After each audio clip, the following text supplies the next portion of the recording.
REI might have something. Well, I think we'll get going. I know, I've seen it. Okay, 7 o'clock, after 7, so let's get the meeting started.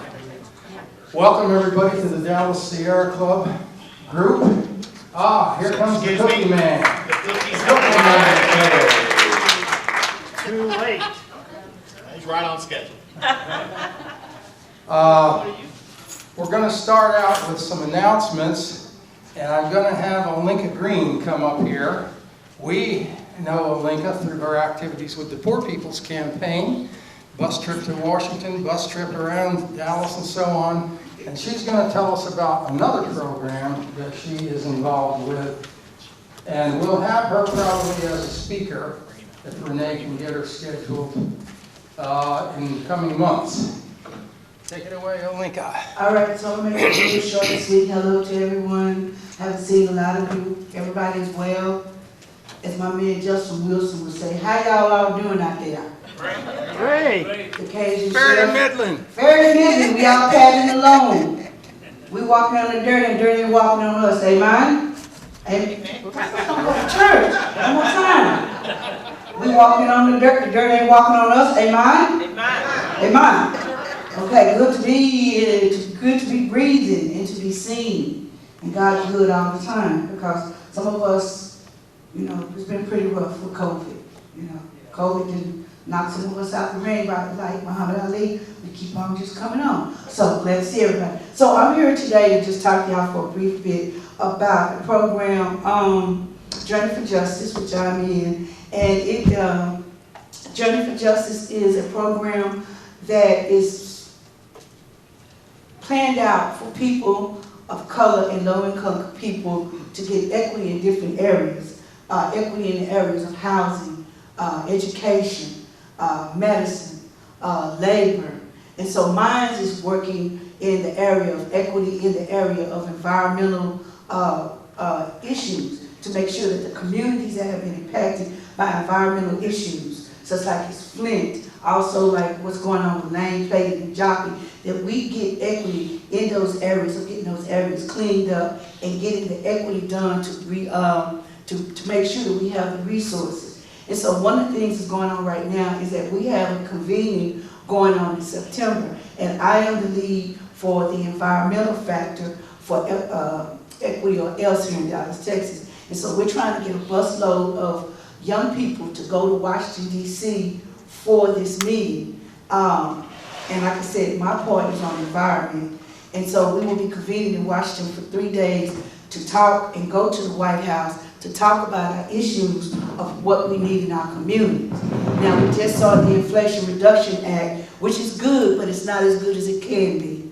But I think we need to have more people on the ground really fighting in those areas for environmental situations. So Ms. Sharon Jackson is here to talk a little bit more about that program, but I'm the lead person for Dallas in that part, and I was able to go to Baltimore and talk about what we need here in Dallas when it comes to environmental resources and the things that is going on. So I'm going to give this over to Mrs. Jackson, and she can tell you a little bit more. Good evening. Good evening. It is so awesome to be here at my very first Sierra Club meeting, and I am so excited about the great activities that are planned in the future, and to be able to get out in a hike in Duncanville is my dream, to see this program come out into one of the parks in Duncanville. The organization Journey for Justice is a component of several platform areas, environmental justice being one. As you see, there are so many communities that deal, you can just walk through communities and see garbage. You see areas where there's tires dumped out. There's no one that has any genuine concern about keeping a clean environment. America the Beautiful passed that neighborhood. It just didn't happen. So what we are doing is coming together to try to better our neighborhoods through working with our own youth. And we will be doing that by traveling to Washington, D.C., September the 24th, to have what we call an issue tent. It's kind of like an old grassroots justice movement, where we'll have lots of music and drums and sitting around in a tent talking about environment, and people would give presentations and talk about the beauty of trees and how we keep the trees in place. The biggest component is standing on the steps of Capitol Hill, letting our legislative leaders through our youth know that eco-action means something and our environment is vital to us. We think it is a #1 area in our communities that is like lacking the right legislative advocacy. And so that's what's going to happen with that youth group. And now I'll turn it back to Alinka. Thank you. So we're hoping that Sierra Club will be able to help us out. But one of the things that we're really making a big push to get more youth of color into Sierra Club. We had a night out of safety and liberation, August the 2nd. We had a lot of young people to come out. And so they were able to meet Christine Gould and the other gentlemen in the back and sign up. But one of the things that we really have to do is that we have to make a push into communities of color and let them know that the Sierra Club does exist. I get telephone calls all the time, what is Sierra Club, what is Sierra Club? So I'm really hoping that we will maybe make this big push by getting youth involved, getting memberships in Sierra Club, and also getting young people to watch. No laser. So thank y'all so much. And if y'all have any questions, me and Ms. Sharon are right here after the group meeting. And we thank y'all so much. Thank you, sir. We appreciate it. I think we'll schedule Lincoln and Sharon to give us a program if Renee can get them scheduled sometime in the future so they can have a little more time to talk about their program. And the trip. And the trip. Because the trip is in September, so November, yeah. So we're gonna try to do our very best for whatever we can do for what we have. What's the date? The date's Ms. Sharon? September the 24th. The youth will be leaving on September the 23rd. And what we would like to see happen is those groups that are, the young people that want to take a Greyhound bus, to get a sponsorship to take a round trip ticket on Greyhound. How much is Greyhound? What's the ticket to Greyhound? It's $143. It's $143 round trip. So they don't have to worry about the hotel once they get to Washington DC. It's just needed to bus them. So if we could get, so like we could get 5 students that can go, Sierra Club would like to pay like, 5 students. And I would be charged making sure that everybody from Dallas gets to Washington DC on their Greyhound. We'll have to talk afterwards, but thank you. Okay. Okay, now I'm going to ask Liz Whelan to make some announcements about the Outings Club and ICO. Picnic And the and we're picnic. just doing it, okay. Welcome, everyone. First of all, for those of you, we see some familiar faces from before, but also some new ones. So to all of you, welcome. We're glad to have you here. Some different announcements. Mark Stein, who's our Outings chair, is actually out on a trip, coming back, but not till later tonight. So I'll make a few announcements for him and for ourselves. And a lot of these are already on the website. If they're not on the website, they will be by the weekend. So you don't need to scramble to write down details. I just want to kind of throw it out there so it's in your ear and you can kind of be thinking about the dates and the activities. Because these are open for most everyone. For outings coming up, the next big outing is over Labor Day weekend, and they will be going backpacking to the Pecos Wilderness in New Mexico. Yeah, it's phenomenal, great place. We're thrilled to be going. We've been slow in getting back to some of these places. We finally got back in after COVID, and then the fires hit. So believe me, it's been an effort, but they've got the wilderness, the Pecos Wilderness trip. And that leaves on Wednesday, August 31st, and goes over Memorial, but be back on Labor Day, Monday. So I'll throw that out there. Also, so for those of you who don't like to throw on a pack, but still like to have a good time, we're doing a yearly, pretty much yearly now, October trip, and it is at Colorado Bend State Park. This is a group campsite that is, as far as I know, the prettiest group campsite in Texas. It's at the state park there. It's on the edge of the hill country. The park border is the Colorado River, and we have this huge, grassy, beautiful campsite area. You need to bring your own gear, which would be a tent to sleep on the ground. There are no cabins or showers, but it's still just a really wonderful time, phenomenal hikes, and this is user-friendly for all ages. You can sit back and hang at the campsite, or you can go on a long hike, and we'll have leaders to help with both, and everything in between. So give it some thought. We've in the past always had some families that come along, couples, singles, a little bit of everybody. It will be limited to 30, it's either 30 or 35 people. So once you see it, once you start thinking seriously about it, check it out online, have questions, give me a call. All the leader information's there. But definitely consider it because it's a beautiful fall weekend in the hill country.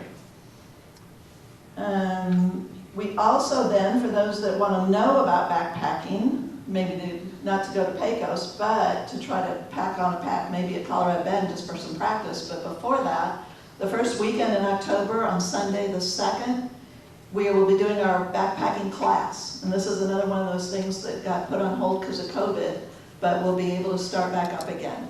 Again, registration will be online. The good thing with this is we just walk you through the components of getting ready, show you samples of gear, give you our best information of things that we wish others had told us before we went and did our backpacking. Just to make it as easy and as comfortable and as cheap as possible to get everybody out into the wilderness. And this doesn't mean a 10-mile or a 10-day climb a mountain. If that's what you want to do ultimately, that's wonderful. But it also means you just want to go out one night, you want to go a 2-mile in and a 2-mile out.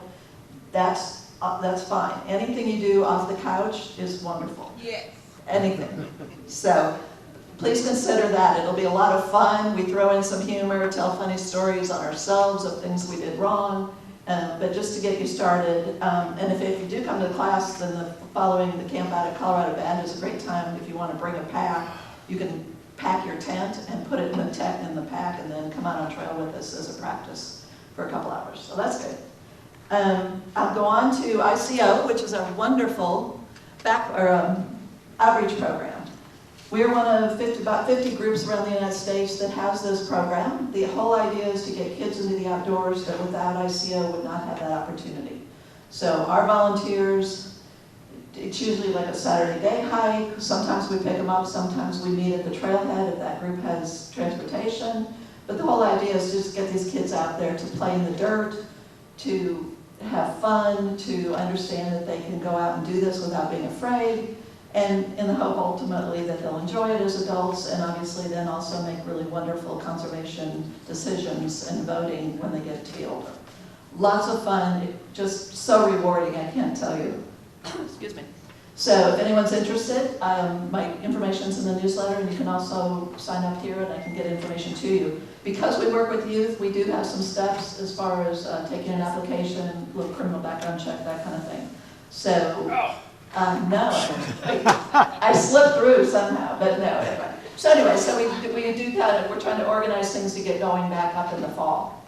So if you're interested as a volunteer, this would be the perfect time to let me know. And lastly, but lots of fun, we haven't done this for a while, again because of COVID, but we have new members that are out there that we haven't been able to face-to-face say hello. We have old friends from the club that we haven't been able to see for a while, so we're going to do a picnic at Churchill Park on Sunday, October 9th. We have the pavilion reserved, so if it's a little, dare I say, rainy, I don't know. Maybe, wouldn't that be nice? We look forward to it. But anyway, it'll just be a fun afternoon to get everybody together. We'll have some food on the grill. We'll have a lot of the committee chairs all there and volunteers so you can talk to people. Just hang out, get involved, not get involved, meet new faces, make new friends, and just have a fun afternoon in the park. So that information will also be up on the website. The date is set for Sunday, October 9th, but the information is not yet quite on the website. That'll also be up there by the end of the week. 1, 2, 3, 4, 5, that's it. Thank you, everyone. Thanks, Liz. Could you go backwards a few slides? Why? Because I'm asking you to. Oh, okay. Well, it's back to the beginning? That's No, there was a slide there during her talk. That one right there. That's a cruel trick to play on those kids, Liz. The what? I'm sorry. Take them to the closed trail. I didn't know where you got that picture. Maybe you want to I got it consider from a you. different picture. They're repairing the trail. Okay, go ahead now. They did. Are there any other crucial announcements that need to be made at this point?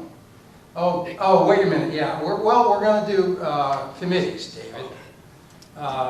Is there anybody here from the Conservation Eco Action Committee that wants to say anything? Read the slide.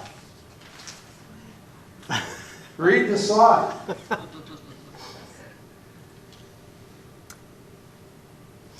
That's our great conservation. We haven't met for the last 2 months. This is a very active committee that's involved in all manner of environmental issues. But Victoria does not come to these meetings due to family issues. Just like Catherine Bazan, she can't come to these meetings either. But anyway, it's a very active committee, and if you're interested in getting involved in environmental issues, this is a committee you might want to contact. If you go to our website, you can talk to Victoria Howard about their activities. Membership, anything you want to say about membership, Wendell? Of course. Of course. I'm kidding. I know, Dan. I recognize that tone of your voice.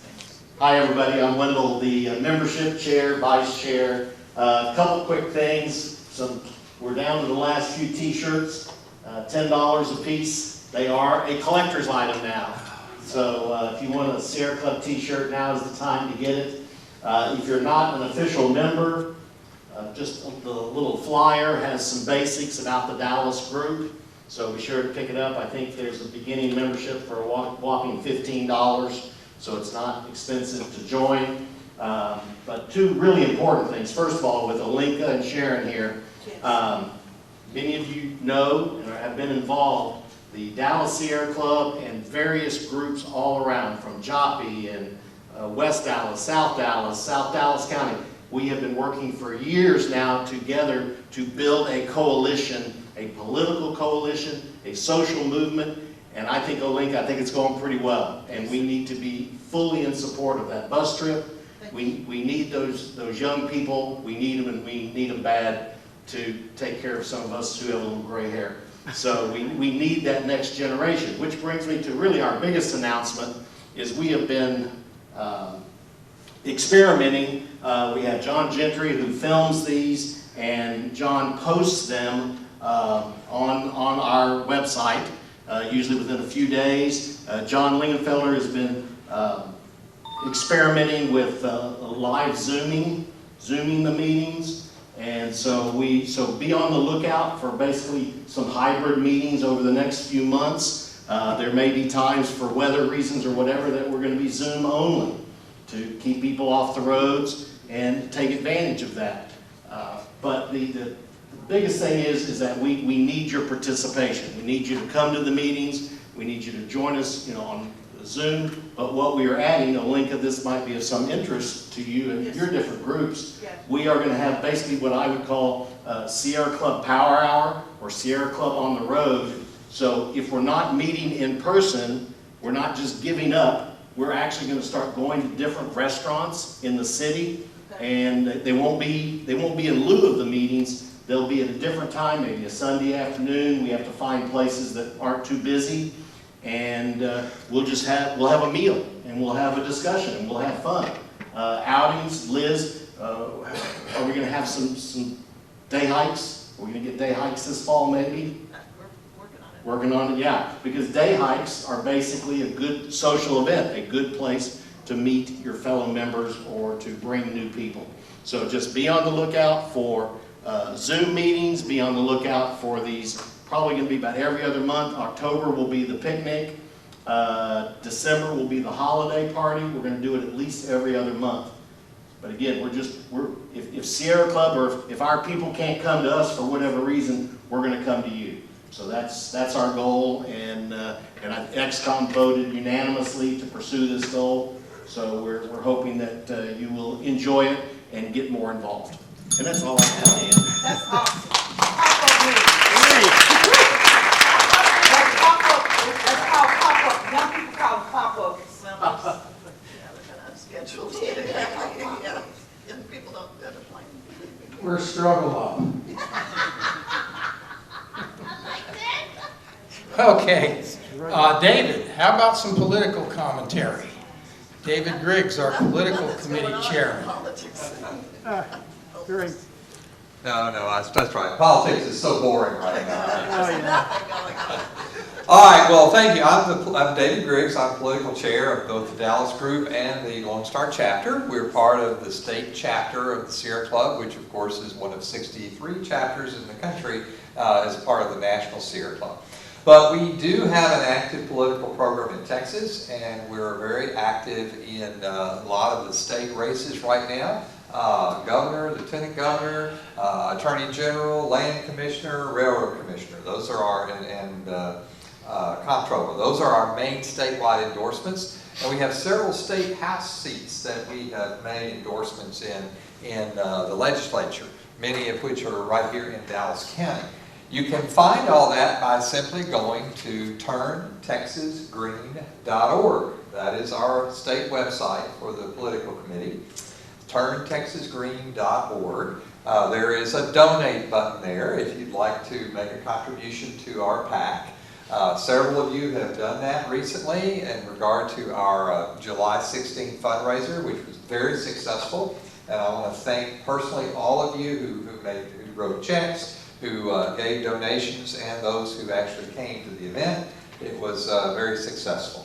And that goes into the coffers to help our political campaign this fall for all of our announced candidates, or our endorsed candidates. So I just wanted to give you a report on that. As far as activities, we are going to do some door-to-door canvassing this fall. We did not do that 2 years ago, and we paid for it dearly by not meeting our expectations. That was because of COVID. But we're going to do that this year because it's very essential. A lot of people do expect to be asked for votes, and we need to let them know that. So I just want to let you know, if you'd like to volunteer for some of that, this month and next month we'll be taking some names of those who would like to participate in our political program. And then in October, I have the program, the second Tuesday of October. We can really generate a good crowd. I'd like to invite some of our candidates to come and to speak to us. So mark the second Tuesday of October on your calendar. Be sure you're here and bring 2 or 3 people with you. All right, thank you, Dan. Hey, one other thing. Yes. Who have we endorsed for governor? Beto O'Rourke is who we By the go. way, on Saturday, Beto is going to be at a rally in Frisco, Texas. So check it out, and if you want to see Beto, go down there and see it. I don't know the details where, but I'm sure his website will have it. Okay, thank you. Okay, at this point, I think we'll move on to our featured speaker for the evening.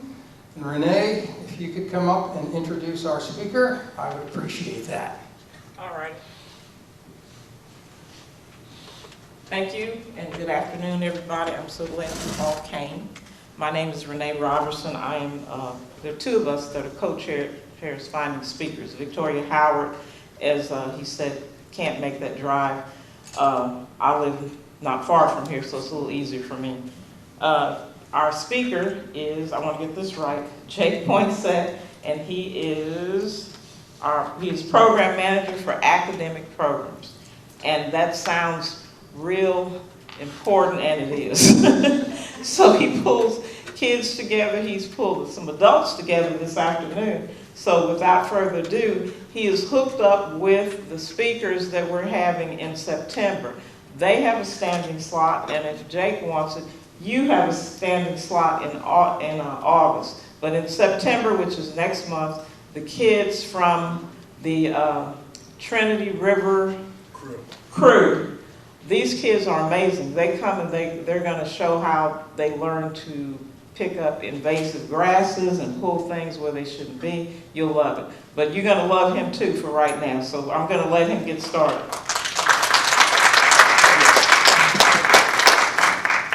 Thanks, everybody. Thank you for having me. This is the... Oh, wonderful.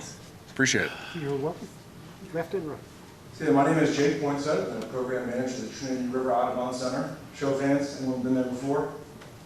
Wonderful. It's a very special place. As the program manager there, I help with environmental programs, environmental education, habitat restoration, habitat management, volunteer coordination, and nowadays, social media as well. So I'm going to have to go ahead and take a selfie. Whenever I'm working after hours, I always have to prove to my boss I'm doing something cool. All right. Tell him he can call us. We'll vouch for you. So today I'm going to talk about the Audubon Center, our history, what we do there, and how we are playing our hand in exponential learning with students, and how they can build their own relationship with nature by becoming a part of the ecosystem that we have here at the Audubon Center. This is usually what I have for our Zoom presentations, but let's get past that one. So the story of Audubon. I work for the National Audubon Society, and now the name Audubon is synonymous with birds. And how did that come to be? What is Audubon? What does Audubon mean? Well, our organization was actually founded many years after John James Audubon passed away, and that's the namesake of our organization is after John James Audubon, who was a naturalist and illustrator who played a really important part in educating people about the importance of birds, the biodiversity of birds in North America. But we can thank the founding of the National Audubon Society to two early pioneers in conservation, Mina B. Hall and Harriet Hemingway. Together, they would organize these grassroots gatherings, basically tea parties, to talk about alternatives of plume hunting at the time, which were people would hunt birds to put a feather in a cap, and they did this so often that birds like the great egret, the logo of the National Audubon Society, basically disappeared. So they almost wiped them off the face of the map. And these gatherings that Mina B. Hall and Harriet Hemingway started became so popular that they started to appear all over New England. And then eventually they called themselves the Association of the Audubon Societies. And they eventually got the Audubon Model Law passed in 1901, which banned all plume hunting. I think it's just an amazing story that the efforts of two people who said, you know, we can make a difference. And they literally did. Because of them, plume hunting was banned, and we can still enjoy the great egret today. One of many different species that was, one of the casualties of the plume hats at the time. So fast forward today, we're now the National Audubon Society since 1940, and our presence is beyond New England. Now we're all over the map, just like the Sierra Club. And we have many different chapters, many different Audubon centers, like where I work at the Trinity River Audubon Center. In Texas, we have 3 centers. Trinity River Audubon Center in Dallas. We have the Mitchell Lake Audubon Center in San Antonio. And in Cedar Hill is Dogwood Canyon Audubon Center. So the centers are like the bridge for people to come out and build that relationship with nature. With our environmental programs, open to the public for people to come out and explore, learn something new, see something cool. And it's super important that Audubon has such a large presence in Texas, because we all know Texas is it's a privately owned state. 95% of Texas landmass is privately owned. So the work of the Sierra Club, National Audubon Society, Nature Conservancy, many different organizations that are out to preserve and protect nature helps influence the decisions that we make to make sure that these places are around for next generations. So Audubon is on the boots on the ground conservation through education, advocacy, anything to build these relationships for birds, because our mission is to protect birds in the places they need for today and tomorrow. I'm a big bird nerd, I'm proud of it. So as long as I have someone else fall in love with a bird, they end up falling in love with all the other things that are associated with that bird's habitat. So it's a good gateway drug, birds, you know? Birds get you into nature. But today we're going to be talking about where we are, where the Audubon Center is, and how we teach students to fall in love with nature in their own backyard. You don't have to go to Yellowstone to fall in love with ecology. It happens right here in Dallas. So we're a part of the Blackline Prairie Ecoregion. I mean, just look at that picture. The biodiversity of a prairie is unparalleled. So diversity is one of the most important parts of a community, and that involves, that includes natural communities. Right here we have so many different organisms working together, and it's just lush with life. So much activity, so vibrant. And our ecoregion is that purple sliver, the one to the left, that's the Blackline Prairie. But what exactly is an ecoregion? It's a term we throw around a lot, but some people, maybe we're not in college anymore, right? So we don't hear the word ecoregion that much anymore. So a relatively large unit of land or water containing a geographically distinct assemblage of species, natural communities, and environmental conditions. But why should we understand our ecoregions? Anybody like gardening? For sure, right? So native plants, less water use, bless you. So if you have a lot of native plants in your garden beds, if it looks like they're dying, they'll come right back.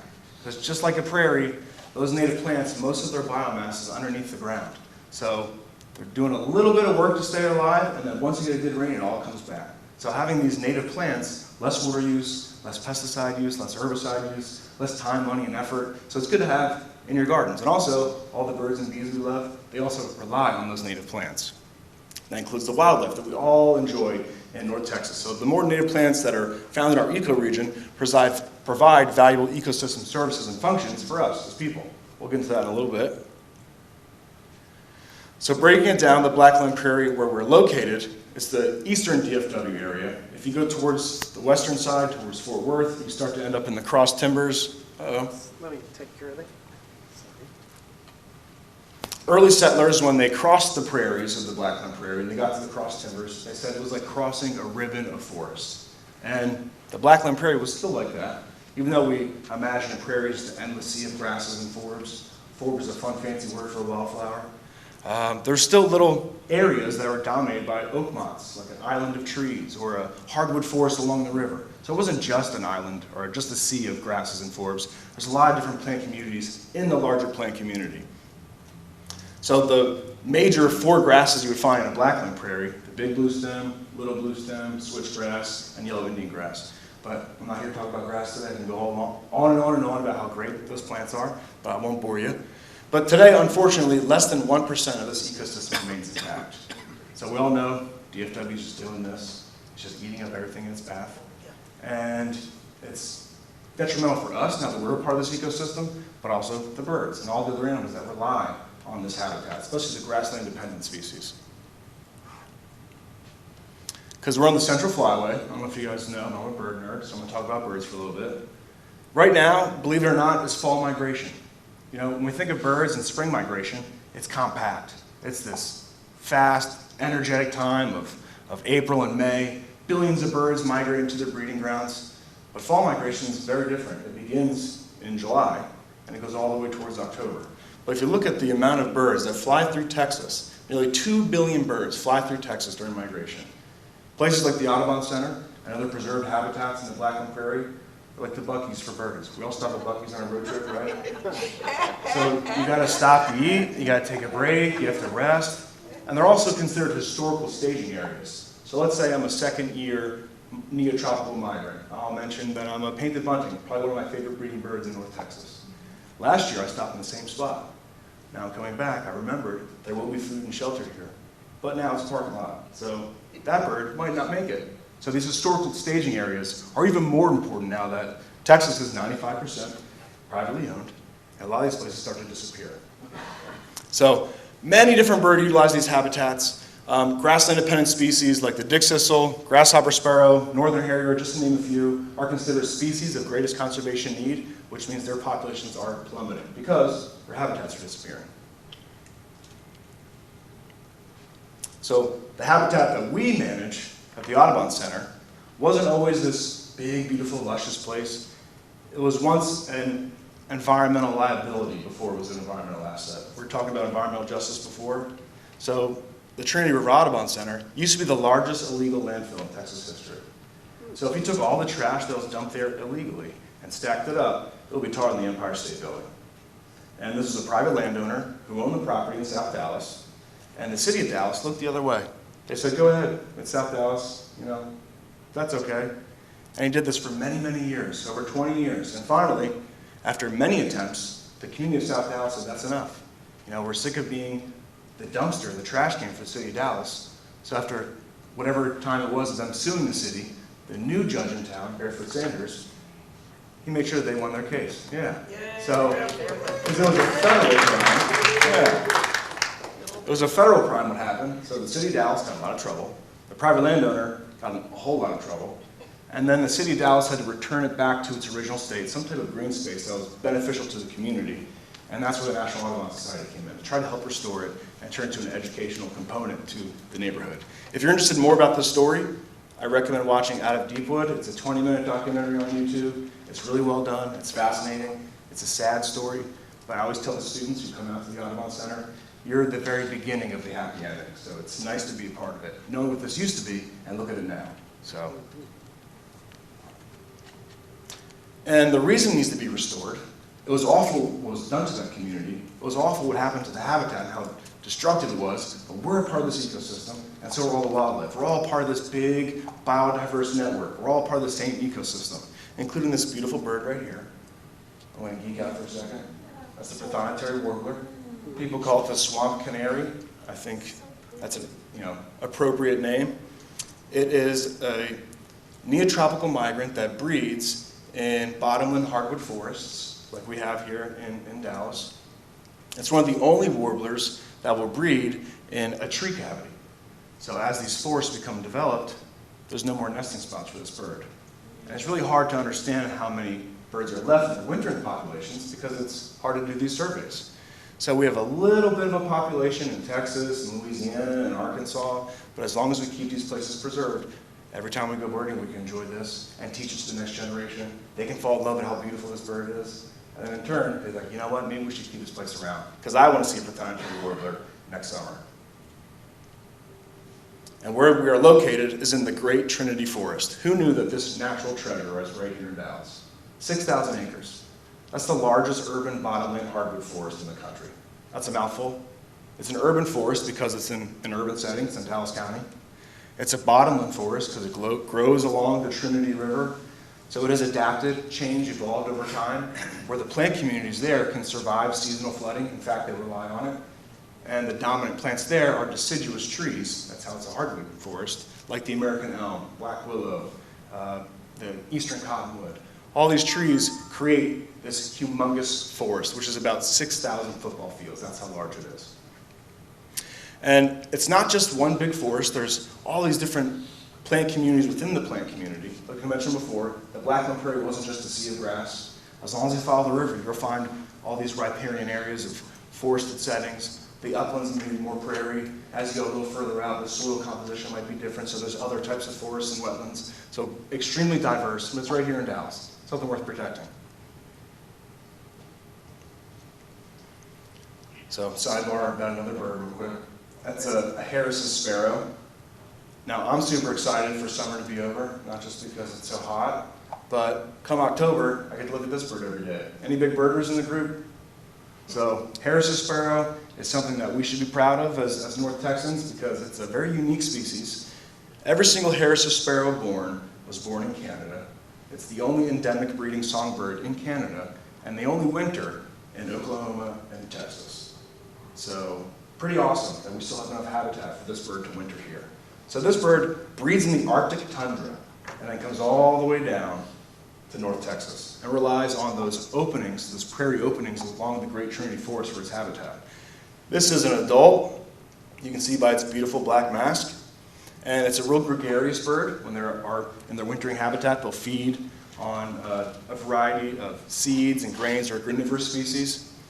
And different ornithologists have studied this bird and how it interacts with other individuals in its group. And they notice that the ones with the mask always get first dibs on the food. And all the others say, okay, you first, and I'll go after.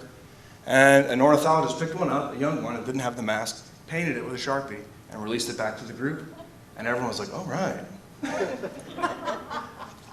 All the food is yours. So it's a good example of respecting our elders, right?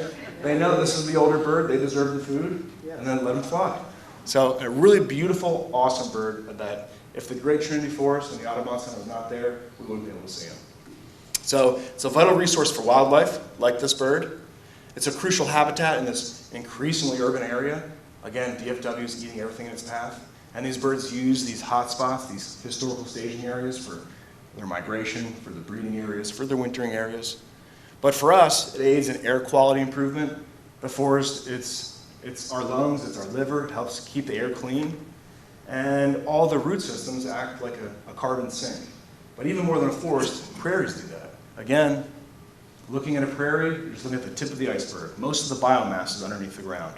So prairies are excellent carbon sinks. The ability to just, as a byproduct of being a plant, they soak up potential pollutants from the air as a byproduct, creating oxygen, and they store it underneath the ground because they know that's where most of their mass is. So once it dies back or burns or it is not able to grow, the carbon stays underneath the ground. So I don't know why people don't love prairies more, but that's such an amazing thing. I think prairies have a bad PR guy. Like, if everyone knew that, like, wouldn't we want more prairies? Keep our air so clean. So it's a really important place. It's also the sponge of our city. The river naturally overflows from the banks. That's what the river does. So all these plant communities act like the sponge that helps soak it up, give the water somewhere to go. And when it does seep into the water table underneath of us or back to the banks of the river, it helps filter and clean everything. I always tell kids this good example, and I think it's hilarious. So I say, do your mom or dad drink coffee? They all raise their hands. And I say, when I put their coffee filter, then the grinds in, it holds onto the grinds, and that magical liquid that we love in the morning comes out. But nothing goes with it, it's just a liquid. And they go, that's just like the plants along the river. It just blows their mind. So it's the best filter possible. Keeping it nice and vegetated. And there's endless recreation opportunities. When I ask who's been to the Audubon Center, most of us raise their hand. Exactly. There's so many different things to do for so many people. Oh my goodness, he's beautiful. Right? Yeah. So at the Audubon Center, we like to call ourselves the gateway to the great Trinity Forest. There are many different areas where you can access the forest, the trails, all the different plant communities and habitats there. But at the Audubon Center, there's just opportunities abound that are led by us educators and naturalists, by our other volunteers, by our group organizations we work with. There's 5 miles of trail through the various habitats I mentioned before. We have all these different programs I'm going to tell you about in a little bit. Tons of different volunteer opportunities. And the birding and wildlife viewing is amazing. And I'll quote what the French naturalists used to call the painted bunting. Our birding and wildlife viewing is non pareil. It does not, nothing compares. So the painted bunting, this is the male. That's another neotropical migrant. And another reason why we should be proud to live in North Texas, because they rely on the savanna habitats of the Blackline Prairie. In Texas, Oklahoma, a little bit in Louisiana, a little bit in Arkansas. And this bird is another species of great conservation need, which means they're starting to disappear because there's not enough habitat for them around. And also, we all mentioned how beautiful it is. It's oftentimes a casualty from illegal pet trade. So people catch the bird and they sell it. So another reason why we need big open spaces for us to fall in love with the painted bunting. It never gets old. So we offer a variety of different academic programs to all different ages, from kindergarten to college.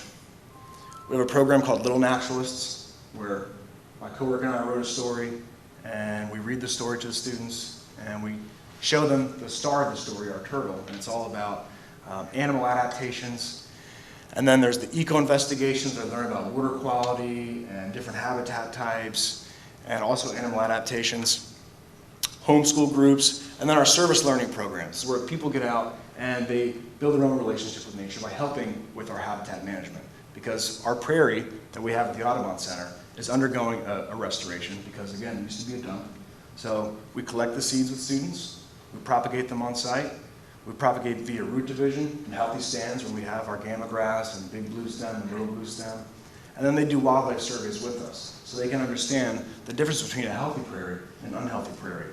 We have all this activity of butterflies and bees and birds in a nice diverse habitat where there's lots of diversity. But in an area where there's just one species growing, literally nothing. So that, again, a light bulb. How important is diversity to a community? So that helps them fall in love with understanding that we need a lot of connections here in nature, and we can't just have a monocultural crop farm or just a monocultural lawn. So they help with that, and these are some good examples of older students helping in our prairie, removing invasive species, planting. In the bottom left, they're digging up some of the gamma grass so we can propagate by root division. And then we have our younger kids who get to make seed balls, because everybody should be able to play in the mud, right? So they're making the seed balls so they can throw and be a part of the prairie restoration. And with our public programs, we want to make sure everyone feels comfortable being prairie people. We're a part of this ecosystem. We're a part of North Texas. And a part of our heritage is prairies. This is what Texas was all about. It was 3/4 of Texas was some type of grassland. It was the Blackline Prairie, the coastal prairie, the juniper savannas in central Texas, the Chihuahua grassland in west Texas. So we have a variety of things where people can come out and learn with us on the weekends. We have groups that sign up just to go planting with them and their family. Different organizations we work with so we can teach them about prairie ecology, the different forms and functions of prairie plants and the animals that rely on them. And afterwards, they get to go in the prairie too. So VIP action. Get muddy, go pick up a snake. Right? You don't have to pick up snakes, that's okay. All this is very important because Dallas has been deemed a bird city. So, as a bird city, in partnership with Texas Parks and Wildlife and the National Audubon Society, there's different criteria that a city needs to meet. And the fact that we have enough green spaces, like the Great Trinity Forest, we're still trying to get more access for everybody to have these green spaces, because there's not enough access for everyone. It's not equitable at all. But we're still trying. We have these habitat management plans so people can all be encompassed by this beautiful ecology that is North Texas. Again, you don't have to go to Yellowstone. We have it right here. And everybody should be able to see it and learn from it. And we have our Lights Out Texas campaign. If anybody's interested in volunteering with that, walking around downtown Dallas at 6 in the morning looking for stunned birds after they hit a building. It's not glamorous, but it's science, right? And of course, the Trinity River Audubon Center. So I have some cards and some more information at the table over there if anybody wants to join our team. And if you have any questions at all, I'd be happy to answer. Thank you for having me.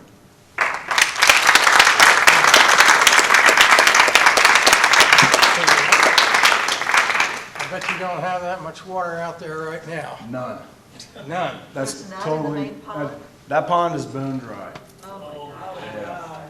It's pretty bad. We actually all went out today and just stood in the rain. We're like, fine.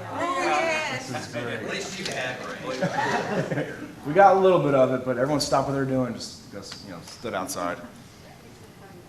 Questions?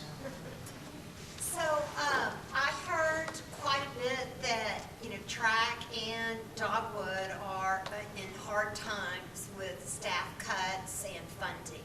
Can you talk a little bit about that? Sure, yeah, we were hit by COVID for sure. We had a large education team, about 8 people, full-time, part-time, and now it's myself and one other.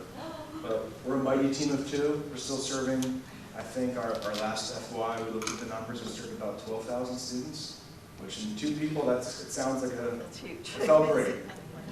Well, who's your partner? We have a variety of school groups that we work with. No, His name is Marcus Cole. He's okay, Marcus, yeah. So Marcus has been there for a while, and I love his story. And him and I, we always say that there's many different ways to get into conservation, and him and I are 2 opposites. I'm from New Jersey. I worked for the National Park Service. I was a park ranger for many, many years, and I wanted to work for the National Audubon Society. It's a dream as a bird nerd. So once I moved to Texas as a park ranger, I left government work to work for Audubon, and so I've been all over the place. Marcus was an intern at track. He was part-time at track, and now he's full-time at track. So it's really, really cool that he got that. And he always says he just hung on for it. He's not letting go. And how long have you been at track? About 3 years. Yep.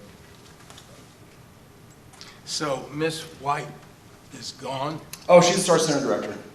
Yep, she's there. She's still there? Mm-hmm. She's our center director, yeah. So that's 3 of you. Well, the education team is just Marcus and I. And okay. our center director is Shelley White. We have our groundskeeper, our maintenance specialist, Joe Abrego, and our center assistant, Keegan. And that's the team. And you're closing at 2 now, right? Now we're open till 3. Yeah. Monday through Saturday? Wednesday through Sunday. Wednesday through Sunday. So all of our field trips are Wednesday, Thursday, Friday. We're basically booked in the fall already. And then weekends, we have bird walks every 3rd Saturday, guided nature hikes every 2nd Saturday. Every certain Saturday of the month, we'll schedule it ahead of time and we'll advertise like programs for families. Like the 20th, I'm going to teach kids about bird nests, and they get to make a bird nest and take it home and we'll go birding. So it'll be a lot of fun. Okay. You was talking about the Trinity Fox. I grew up out in Wilma Hutchins, Mm-hmm. and right behind where I lived at was J.J. Level Park. So I don't know if you know what that's at, but we used to go down there and play. We used to catch crawdads in the creek, Mm-hmm. and we used to catch jackrabbit, kangaroo rats. Cool. We used to catch kangaroo rats. And so, I mean, it was fun. I mean, you could go down there. Oh, yeah. you Let's know, go right creek now. and That's everything. awesome. And so, basically, one of the things that I know about going down 45, like we're going toward Houston, the tree canopy. I know that that's one thing no matter where I go, when I come home, I let the windows down because I can smell the trees. And the temperature drops when you get down there. And the sad thing now is that when I go there, they've taken all of that forest that I grew up behind, and they built an apartment complex. And you go down to the creek, there's no more crawdads down there. Oh, yeah. The kangaroo rats are gone, the snakes, and it just really made me cry. I went down there to that creek. They had refrigerators off in the creek. Yep. They had washing machines off in the creek. And I just actually really cried. I was like, to see that all of that green was gone. You know, just being able to, being a kid and be able to take the big old green grasshoppers. We used to take them, we used to take their legs off and pour hot sauce on them. That was different thing. But, no, I'm just saying, what I'm saying is, you don't see lightning bugs anymore. Well, I hear you. But I'm just saying, all of that is gone. It's a shame, and there's studies that have shown kids in nature have better decision-making skills, more confident. And it just made me cry because I was like, what did y'all do with all that? It's gone. So that's why I think organizations like the Sierra Club, the Nature Conservancy, Audubon are super important for speaking, talking about this message, because Texas Fox Wildlife can't do it on its own in Texas. 95% of it is privately owned. So these organizations are seriously important to preserve places like that. To My help granddaughter with never know funding, what help it's with like advocacy. to catch a lightning bug in a jar. Yeah, it's heartbreaking. Or to catch a kangaroo rat. Never know. I remember when I first moved to Texas, I was living in the Houston area, and we got plenty of mesquite cicadas up here, but like the diversity of cicadas down there is absurd. And I remember on the first field trip I was leaving there, one of the kids yelled, "It's rattlesnakes in the trees," and all the kids started screaming. And I was like, "No, those are cicadas, those are not rattlesnakes in the trees." And they looked at me like, "You're lying to me, those are definitely rattlesnakes in the trees." You don't even hear them anymore at night. Yeah. Or early in the morning. You don't hear them. And that's what they talk about, silent spring. Yeah. That's what really lets me know that we are in a real bad situation when we don't even hear cicadas in the summer. Well, I got plenty of cicadas if you want some of mine. My dog hunts them and eats them. They're a nice little package of protein. Yeah, and fat. for sure. There's 4 Mississippi kites circling the little pond. I live in Addison, and they're picking these cicadas right out of the air. Oh yeah, they're food for everything. Kites, copperheads will eat them. It's when people think of snakes, they don't always think about a snake eating an insect. Loves them. But, cicadas are food for everything. You had a question? No, I live in Addison too. That's all I hear. Oh, cool. Morning. Yeah. Oh, we got them, Lincoln. We got them. When I was a child, I was pretty old before I figured out that I'm trying to write children's books, and one of them is about the sounds of summer. Right. And I thought that, as a small child, I thought that was the sound summer made, because I never heard that till it was summer. Yeah, that's what I'm saying. So I didn't know That's nice. bugs were making that sound. I thought that was the sound, and I never heard it unless it was hot. Right. So obviously, that's, that was the sound. I love it. That lets you know the summer was there when you heard them. Yeah, but you had talked about the history of Audubon and that land right there. How long, or have you noticed, I guess you may not know because you're too young to know, but how far the remediation for that, are they back to where it was, or, has it come up yet, or? So, right next to the Audubon. When I go out there, all I see is what I know present day. Right next to the Audubon Center is a capped landfill, and that's where they put most of the debris and refuse and just trash, and the rest is brought to an already established landfill. But habitat-wise, we're still restoring it. Like with the prairie is a habitat constantly in change, so it's never one and done. We now have to be the bison, we have to be the wildfires, we have to be all the other ecosystem services, environmental factors that keep a prairie a prairie.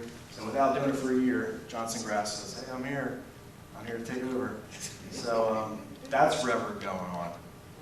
And it is fun though, you know, it's a patient game. But Is the dumping still as bad? in certain areas, yeah. That's what I thought. Yeah. And I know that there's another illegal dump site not too far from the road, like history repeats itself, and it's called Shingle Mountain. Oh, Yeah, we know. We know Shingle. So you would think that after that awful thing that happened at the Deepwood landfill, people would learn, they understand why it's wrong, but no. Yeah. Yeah. Too much money Kids out involved. there. Yeah, exactly. Yeah. I know Paul Quinn College is really, really doing awesome things to try to, you know, spread the message. Yeah, their farm, work farm. Oh, yeah. The old football field. Yep, that's so cool. Yeah. Well, it's not very cool right now with the heat and True, everything, true. but I just love the idea, you know? yeah, it's really cool. Because South Dallas really is it's a food desert, you know? Yes, it When is. people ask, visiting, like, where can I go for a quick bite to eat on our way out? It's like, well, it's not quick. You have to drive 15, 20 minutes to go find food. And I do hear a lot of people talking about that, but you see very little action in Yeah. terms of the community. They've been talking about it for years, that, yeah, that's the food desert. So just think about ways to support that area, to have more gardens, Yeah. and to have more foliage coming up, and a tree planting program or something that would help that area. For sure. Get a little bit more Yeah. sustainability. Okay. Do we have any more questions on Trinity River? Where would you go to look for the Harris sparrow? If you come to the Audubon Center in late September, early October, and you go on the Prairie Trail, they're right in the area where there's a bunch of baccharis, like this mid-level shrub, and like stands with blue stem around it, and they're just hopping around under the baccharis. So if you just walk there, you'll see them going across the trail. It's exciting because when I first moved here, I'm like, I've never seen this bird. I've just read about it. This is amazing. And everyone's like, yeah, we see it every, you know, they're back. It's not a big deal to us. But I'm still not over it. I think it's awesome. I have one more thing. The beautiful birds that you had in your presentation, do you see them inside the center, or are those just in the natural habitat of the Trinity? Yeah, just out in the habitat, and you know, we can show people when we take our guided bird walks, like we know where to look for if someone wants a certain species they want to see that day. And education animal-wise, we have three toad box turtles. They're all named Sheldon. And we have 2 red-eared sliders. So we use those for programs, especially for the younger kids, to teach them about animal adaptations and yeah. But it's still the indoor exhibits? Yep. In the pond, and then the outside plexiglass? Yep, and pretty soon we'll be having our exhibit area redone, so we had funding for that. It's a little So outdated. the floodplain is that working? That is not, no. One of the reasons why we're Hasn't going been to working redo for a it. long time. Yeah. Yeah. So I was told that a kid was playing Godzilla on top of it. And I've been out for a while, and it was broken most of the time we were out before, Yeah. so. I'm excited for the exhibit refresh. Good. Do you have Mississippi kites? Mm-hmm. You should tell an interesting fact about the ceiling being used with the indoors. Yeah, so What it's made out of. the Audubon Center is a LEED certified building, so leadership in energy and environmental design. So there's a lot of features that are either low impact to the environment or just 100% environmentally friendly. And our Great Hall, where we do a lot of presentations and programs, and people host weddings there, older weddings there. The ceiling is all recycled blue jean for like the acoustics, and they're all designed like feathers, wings. Yeah, it's really nice. So blue jeans. And all of the walls are fly ash concrete, like a byproduct of coal power plants. So instead of going to the landfill, it turned to concrete for the building. Is it Tell the kids radioactive? the walls made out of. I hope not. We do an edible plant walk seasonally, and people always ask, "Oh, can we eat it?" I'm like, "I don't think you want to. It used to be a dump, you know." But I will leave it for the birds. Okay, more questions? Nothing? Well, thank you. Hey, thank you, everybody.